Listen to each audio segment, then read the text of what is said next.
Chers téléspectateurs, bienvenue dans votre émission avec le Maroc depuis Washington. Nous avons observé plusieurs développements importants dans le dossier du terrorisme international durant les dernières semaines. Début octobre, les forces turques ont envahi le nord de la Syrie pour attaquer les milices kurdes présentes sur le terrain, ce qui a provoqué la libération de milliers de combattants de Daesh qui étaient dans les prisons des milices kurdes. À la fin du mois d'octobre, le chef de Daesh, Abu Bakr el-Baghdadi, et le numéro 2 de l'organisation terroriste, Abu Hassan al-Muhajir, ont été tués dans une opération des forces spéciales américaines, toujours en Syrie.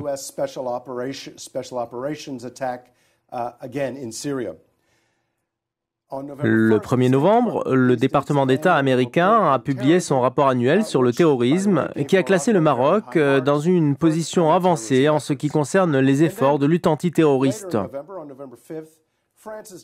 Puis le 5 novembre, le ministère français des Armées a annoncé le déploiement de forces françaises supplémentaires au Burkina Faso pour aider à lutter contre le terrorisme grandissant dans la bande frontalière autour du Burkina. Dans cet épisode, nous allons jeter la lumière sur ces développements et leurs répercussions sur Daesh après la mort d'al-Baghdadi et d'al-Muhajir. L'organisation terroriste pourra-t-elle reprendre son souffle après ça et comment? En même temps, malgré la mort des plus importants dirigeants d'Al-Qaïda, le réseau terroriste reste actif dans ce qu'ils appellent le Maghreb islamique et dans le Golfe arabique. Quelles leçons tirer de la capacité d'Al-Qaïda à subsister? Et enfin, quel est le rôle du Maroc dans la guerre contre le terrorisme?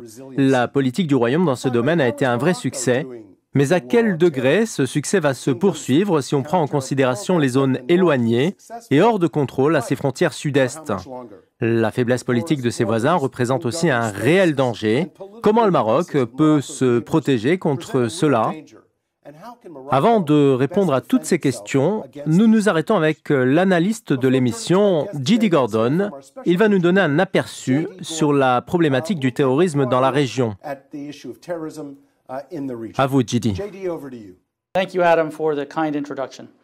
With the death of Daesh leader Abu Bakr al-Baghdadi, a lot of people want to know how does that impact terrorism and the threat of terrorism in North Africa, the Middle East. Merci Adam pour cette sympathique introduction. Avec la mort du chef de Daesh, Abu Bakr al-Baghdadi, tout le monde se pose la question: quel impact sur la menace terroriste en Afrique du Nord, au Moyen-Orient et dans le Sahel? Il est évident que quand on élimine le leader d'un groupe terroriste, cela va aider à réduire la menace parce que, comme le disait Oussama Ben Laden, les gens misent sur le cheval fort.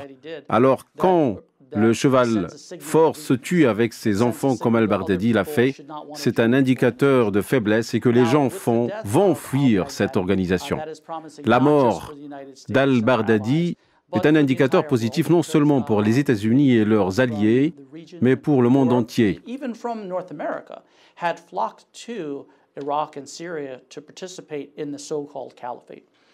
De nombreuses personnes de la région, d'Europe et d'Amérique du Nord sont parties en Irak et en Syrie pour participer à ce qu'on appelle le califat. Concomitamment à ces informations, le département d'État américain a publié un rapport intitulé « La lutte antiterroriste » incluant plusieurs pays.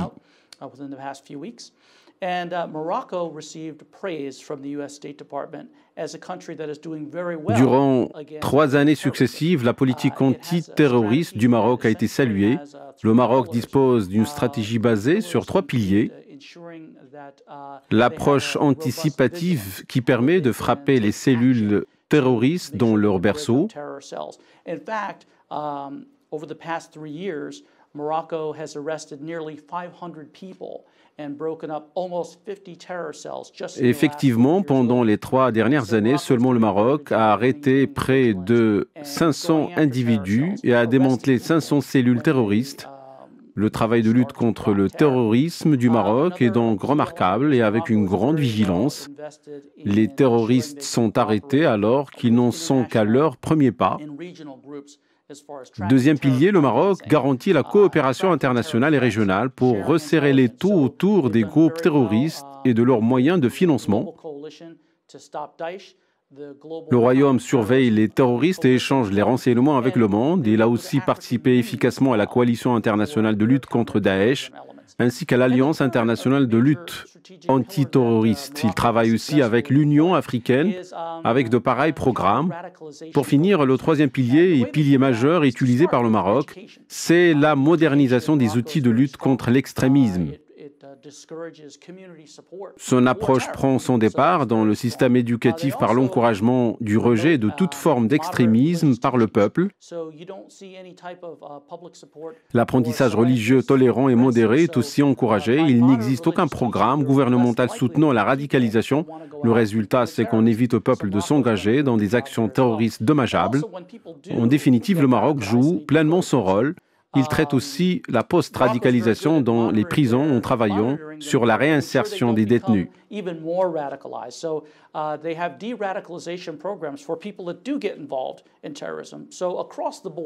Globalement, le fait que le département d'État américain salue le rôle du Maroc s'ajoute à plusieurs reconnaissances de la communauté internationale. Quant aux attaques terroristes au Maroc, elles ne méritent pas qu'on s'y attarde. La dernière action s'est passée dans les montagnes de l'Atlas où 2 terroristes scandinaves ont été tués et c'était la première action terroriste depuis l'attaque de Marrakech. In 2011. But other than that, Morocco has done extremely well in preventing these type of terror attacks. One of the very positive ways that Morocco is dealing with counterterrorism strategies is that King Mohammed VI has set a personal example of moderation in religion. And that moderation ensures that people don't. Ceci mis à part, le Maroc est vigilant et fournit des efforts considérables. L'élément le plus important qui participe au succès du Maroc dans la lutte antiterroriste est sans nul doute le fait que le roi Mohammed VI donne un exemple inédit en matière de tolérance religieuse, ce qui a permis d'ancrer le rejet des Marocains de toute forme de terrorisme. Il facilite aussi le travail de l'État et les forces de sécurité dans la lutte antiterroriste à l'intérieur du pays et la protection des frontières pour savoir qui entre dans le pays.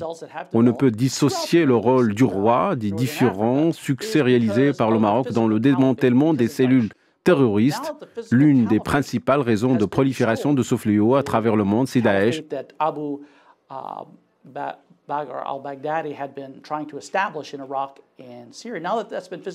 Maintenant que son fondateur Abou Bakr al-Baghdadi est mort, on peut réfléchir à éliminer le terrorisme une fois pour toutes.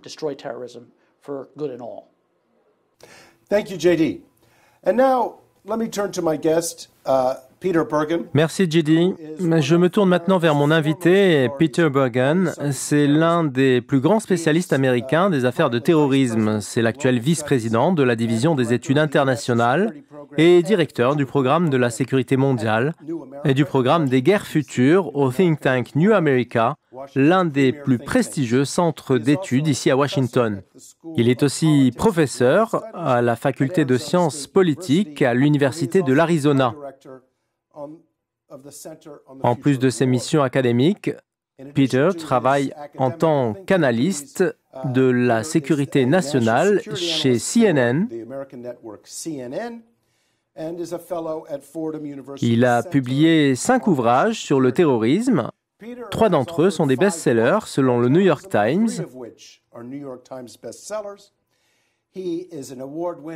Il a aussi remporté le prix du meilleur producteur de films documentaires. Il a d'ailleurs été le tout premier journaliste à réaliser une interview télévisée avec Oussama Ben Laden, qui a déclaré pour la première fois aux téléspectateurs occidentaux la guerre contre les États-Unis. C'est donc l'un des plus fins connaisseurs des affaires de terrorisme aux États-Unis. Merci d'avoir accepté notre invitation, Peter. Merci à vous. Peter, je pense qu'à travers l'introduction, il est clair que vous avez accordé une attention particulière à la question du terrorisme en tant qu'analyste, académicien et producteur de films. Vous avez passé les 30 dernières années en première ligne de la question terroriste en Irak, au Pakistan et en Afghanistan. Nous voudrions donc que vous nous aidiez à placer les choses dans leur contexte.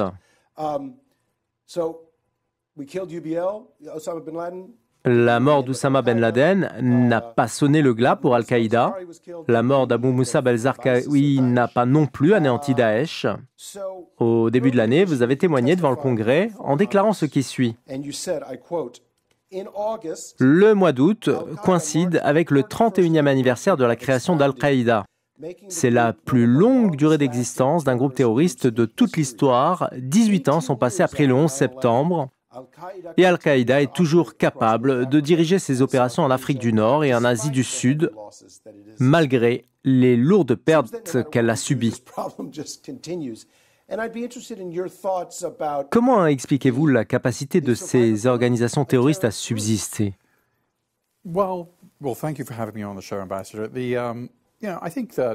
Merci de me recevoir dans votre émission, Monsieur l'ambassadeur.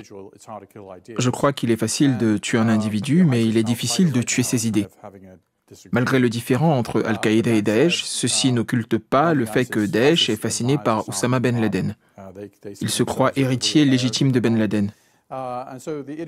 Malgré la mort d'Oussama Ben Laden, son idéologie est toujours vivante. Daesh vit actuellement un problème après la perte des territoires sur lesquels il érigeait son califat, malgré le fait que certains ont posé la question pourquoi Daesh n'a pas été exterminé.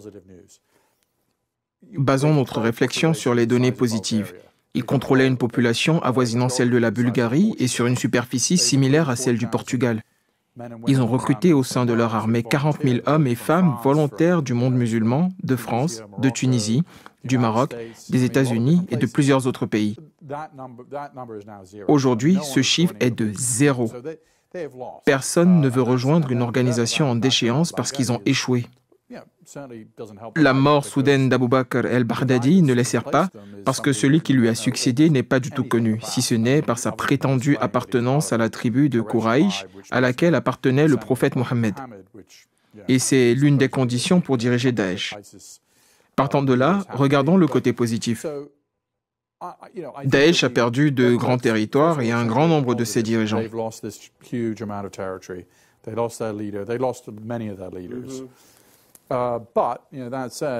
Il y a des estimations contradictoires sur le nombre de combattants de Daesh restants et qui oscillent entre 15 et 20 000 en Irak et en Syrie. Certains ont besoin de camps d'entraînement et d'autres ont fui. Ce sont là des facteurs qui n'encouragent pas. La question qu'on se pose est de savoir quel est le terme approprié pour désigner cet état de fait.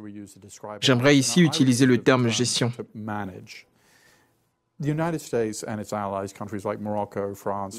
Les États-Unis et leurs alliés comme la France et le Maroc doivent gérer le fléau. C'est comme la lutte contre les stupéfiants. Nous avons un problème de drogue ici aux États-Unis malgré les efforts fournis pour arrêter les trafiquants de drogue.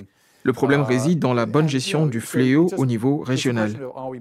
Ici aux États-Unis, nous n'avons pas connu d'attaque d'organisations terroristes depuis le 11 septembre, mais nous devons lutter contre le terrorisme.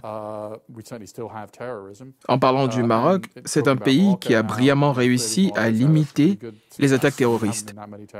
Le problème n'est donc pas énorme pour les États-Unis et le Maroc, mais le Royaume est toujours confronté à la menace terroriste dans cette partie du monde.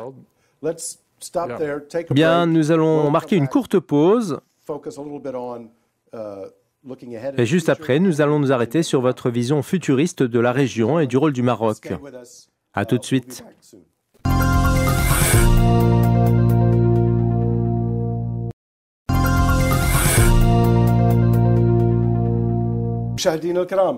Bienvenue dans votre émission avec le Maroc depuis Washington. Nous avons le plaisir de recevoir aujourd'hui l'expert en terrorisme Peter Bergen pour discuter de la guerre contre les groupes radicaux à travers le monde en général et au Sahel et en Afrique du Nord en particulier. Avant la pause, nous avons parlé de la façon de maîtriser le problème du terrorisme. Si on se focalise sur l'Afrique du Nord et sur le Sahel, c'est-à-dire la région où se situe le Maroc, quand on mène la guerre aux terroristes dans une région donnée, il est clair que ces spécificités géographiques et culturelles ont une incidence sur cette guerre par rapport à d'autres régions. Alors, quelles sont les spécificités géographiques, culturelles du Sahel et du Maroc qu'on ne retrouve pas ailleurs ? J'aimerais dire que lorsqu'un pays du monde musulman est faible, les groupes terroristes s'y renforcent.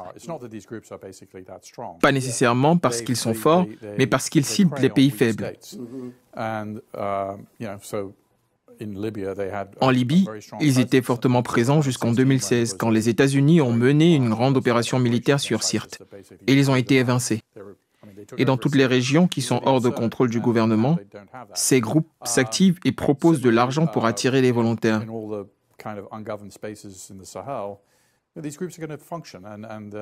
Ils pratiquent aussi des raids pour ramasser de l'argent qui servira à payer les salaires de leurs combattants. Ces groupes sont actifs dans les pays faibles et qui souffrent économiquement. Cependant, dans des pays comme le Maroc, où le gouvernement est efficace et avec des structures sécuritaires organisées, ces groupes ne peuvent pas être actifs. L'Arabie saoudite est confrontée à un réel problème. Ils ont des services de sécurité très efficaces et ils ont pu contrôler Al-Qaïda dans le Golfe arabique. Al-Qaïda souhaitait rester en Arabie saoudite, mais ils ont été contraints de fuir au Yémen, qui est un endroit idéal pour eux parce que l'État est pratiquement gelé là-bas et c'est un pays extrêmement pauvre. Par conséquent, quand vous avez un pays comme le Yémen, ou qu'il se situe dans le monde ou certaines zones qui sont hors de contrôle de l'État, comme la région du Sahel, ces groupes s'y activent. Bien. Pour bien comprendre votre idée, prenons des pays comme le Mali, le Tchad, le Niger, le Burkina et le Soudan. Est-ce que les pays faibles continueront dans la voie du Yémen ?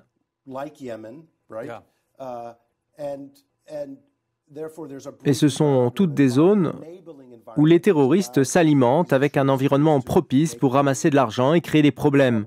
Est-ce que ça constitue une menace dangereuse pour le Maroc ou est-ce plutôt des problèmes qui restent cantonnés dans les zones d'activité des terroristes ? I think it's largely contained in the areas that they operate because we haven't seen, Morocco hasn't had that many terrorist attacks, relatively speaking. But, of course, these groups can move around. But Je crois qu'ils sont encerclés dans les zones où ils s'activent parce que le Maroc, par exemple, n'a pas connu beaucoup d'attaques terroristes. Ceci étant, ces groupes peuvent profiter de toute situation. Au risque de me répéter, je dis que quand vous avez un pays comme la Libye qui vit un conflit entre deux gouvernements avec des intérêts divergents, c'est un environnement propice pour ces groupes terroristes. Regardez l'Afghanistan. C'est un pays très faible, on y retrouve Al-Qaïda et Daesh. Et comme vous le savez, pour réformer ces pays faibles, il faut beaucoup de temps. Et il n'y a guère de réponse facile. Le Maroc est épargné parce que c'est un pays actif et efficace dans cette partie du monde.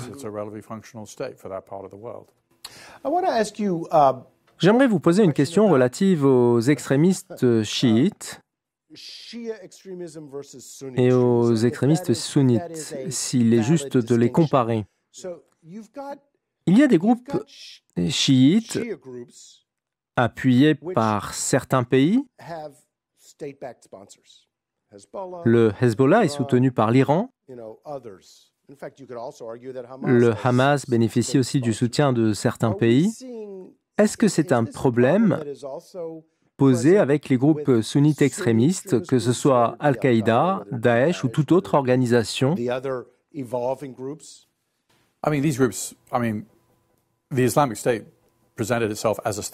Daesh s'est présenté comme État et n'a cherché l'appui d'aucun pays, tout comme Al-Qaïda. Ces groupes aspirent à mettre au tapis les gouvernements des pays islamiques. L'un des objectifs de Daesh est d'éliminer les frontières géographiques entre l'Irak et la Syrie, par exemple. Pour Al-Qaïda, l'objectif était de faire chuter le gouvernement saoudien. Ces groupes ne bénéficient pas de l'appui des pays, mais j'ai une question qu'on peut poser. C'est la différence entre Al-Qaïda et Daesh.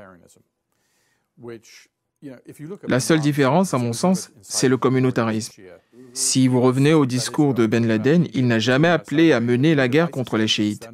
Il s'en prenait à Israël, à l'Égypte, à l'Arabie saoudite. A contrario, le discours de Daesh ne cite aucun de ces pays. Ils appellent plutôt à une guerre communautaire dans la région. C'est malheureusement une nouvelle donne et les groupes qui suivront la ligne de conduite de Daesh vont réaliser cela. Et il me semble qu'on ne retrouve pas au Sahel le communautarisme qui existe en Irak, en Syrie et au Yémen.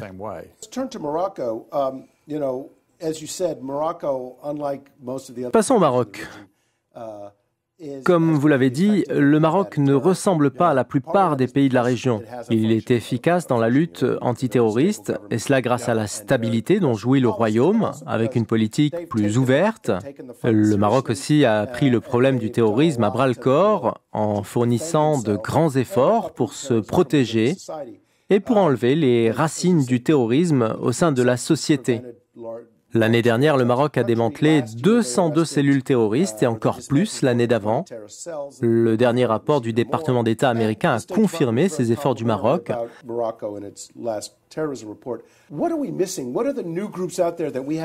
Qu'est-ce qui nous manque pour supplanter Daesh dans sa capacité d'adaptation? Et puis, est-ce qu'il y a un secret pour être gagnant devant ces terroristes? You're dealing with relatively small groups of people, so it's not, there's going to be there's no magic solution. I mean, it's a whole government approach, of course, Tout d'abord, on parle ici d'un petit groupe, mais il y aura toujours quelqu'un qui protégera les idées extrémistes à travers Internet. Prenons le cas des États-Unis. Ceux qui ont rejoint Daesh depuis les États-Unis n'étaient pas en contact direct avec les membres de l'organisation. Ils se sont radicalisés à travers ce qu'ils ont lu. Peut-être que la situation est différente dans d'autres pays comme le Maroc, mais le réseau Internet sera toujours le premier outil pour embrigader des personnes dans n'importe quel pays. Que peut-on faire contre ça? Une question bien compliquée. Et puis, quels sont les autres groupes présents là-bas? Je ne connais pas leur nom. Daesh n'est pas le problème, mais le reflet de bien d'autres problèmes plus profonds au Moyen-Orient et jusqu'à un certain degré en Europe. La région arabe est bouleversée par les conflits communautaires, en plus de l'effondrement des gouvernements et des économies. Pour l'Europe, il y a les flux de migrants originaires de pays musulmans. Ces migrants ne se sont pas bien intégrés dans les sociétés européennes qui les considèrent toujours comme des étrangers. Il n'est donc pas curieux de voir des Français de deuxième génération rejoindre Daesh et attaquer des capitales comme Paris et Bruxelles. Aux États-Unis, nous sommes confrontés au même problème. Nous avons le même problème aux États-Unis. Ce n'est pas exactement le même problème. Le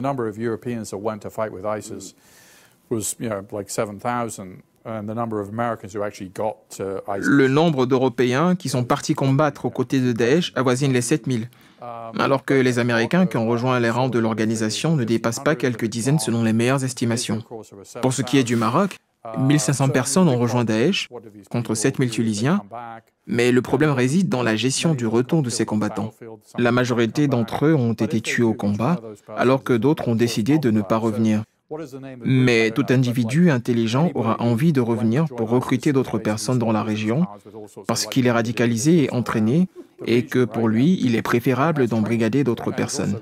Alors, quel sera le nom du nouveau groupe qu'il va créer? Je ne saurais le dire. Le problème qui se pose, c'est que ces combattants n'ont pas de camp d'entraînement. Que faire si les Daeshiens utilisent les camps d'entraînement dans lesquels ils étaient emprisonnés après le départ des Kurdes? Personne ne souhaite le retour de ces éléments dangereux. C'est là un grand problème.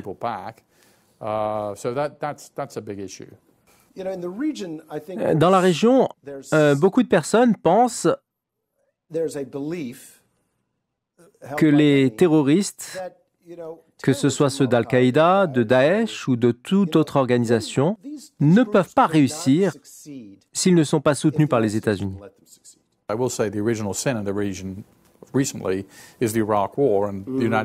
Je dirais que le péché originel dans cette région, c'est la guerre contre l'Irak et l'intervention américaine pour faire chuter le régime de Saddam Hussein. C'est ce qui a attiré Al-Qaïda en Irak, alors qu'elle n'était pas présente dans cette région avant. Al-Qaïda s'est ensuite transformé en Daesh. La théorie du complot sur le fait que les États-Unis ont créé Daesh est totalement infondée, mais la vérité, c'est que les États-Unis ont envahi l'Irak, facilitant les choses pour Al-Qaïda pour se constituer et se renforcer.